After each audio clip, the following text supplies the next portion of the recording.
NFL Salaries by Chloe Matthews. Salaries. There is no limit to the amount an NFL player can make. However, there is a minimum salary of about $300,000 that they need to make per year. The average salary.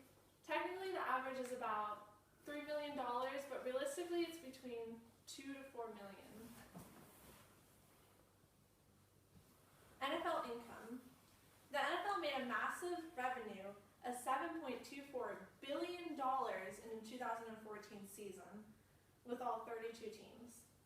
That's enough to pay for 10 Pluto missions.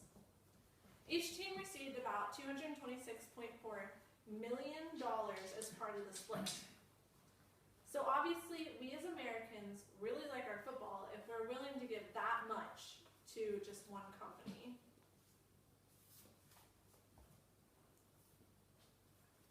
Common misunderstandings. Often argued that NFL players are paid too much, but I'm going to show you how they are actually paid the amount they deserve, maybe even less. I will do this by showing you what it means to live in a free market and the definitions of both the law of demand and the law of supply. I will also give you examples for each of the laws. I will show how limiting the amount of that the NFL players can earn will only hurt the NFL company and the hardworking players of the sport. A free market.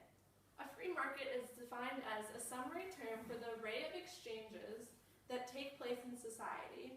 Each exchange is undertaken as a voluntary agreement between two people or between groups of people represented by agents. These two individuals exchange two economic goods, either tangible commodities or non-tangible services.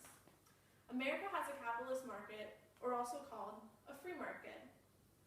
The way people are paid in most jobs are by how in demand they are, and also taken into consideration is the supply of people willing and able to do their job. Opposite end. On the opposite end of the economic spectrum is a communist market. The government has complete control over the whole market, and that includes the prices of goods and over salaries. Commenting the NFL players are paid too much and agreeing that the government should limit the amount they can make or take away large sums of their salary for something else is an act of a communistic government. America doesn't want a communist economy and quite frankly despises it. So that would be enough to explain why taking away the hard-earned money of the NFL players is a bad idea. But I will go on with numeric proof and definitions of the laws of supply and demand as to why they make the amount they deserve. The law of demand. It is defined as when the price of a good rises, the amount of demand falls. And when the price falls, the amount demanded rises. How does this apply to football? The Super Bowl. Super Bowl 50 was the third largest in TV history. It averaged about 111.9 million TV viewers. Tickets remained below 5,000 for average, but the median price for a Super Bowl ticket is about $4,000. So obviously, the NFL has us in high demand of it if we are willing to gather around for one game every year and treat it like a holiday and consume the most food that year, second to Thanksgiving. The law of supply. The law of supply is defined as the quantity of a good supplied rises as the market price rises and falls as the price falls. How does this apply to football? NFL tryouts. Anyone can try out for the NFL. It costs about $275 per person per tryout. You can try out more than once at different states or places. You have to be at least 3 years out of high school, or you can go right out of college.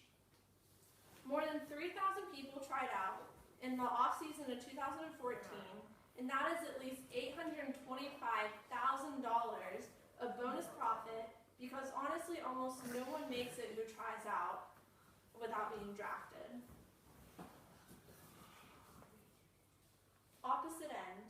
Putting a price ceiling to the amount someone can earn as their salary never works and creates an area of dead weight loss or inefficiency.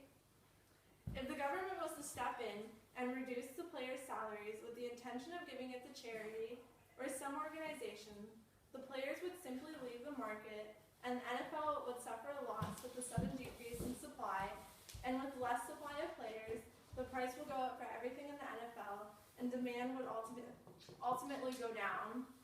The whole reason for limiting the amount they could make wouldn't work in the long run. Plus, going back to the stats I said earlier, America loves football. Do we want higher prices from the NFL than they already are? The game plan. NFL players deserve the amount they make.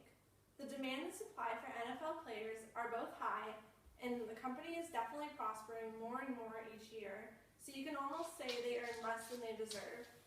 To take away the hardworking players' pay or limiting it is contradictory to advancing it, and I am sure that we don't want this to happen because we love our football.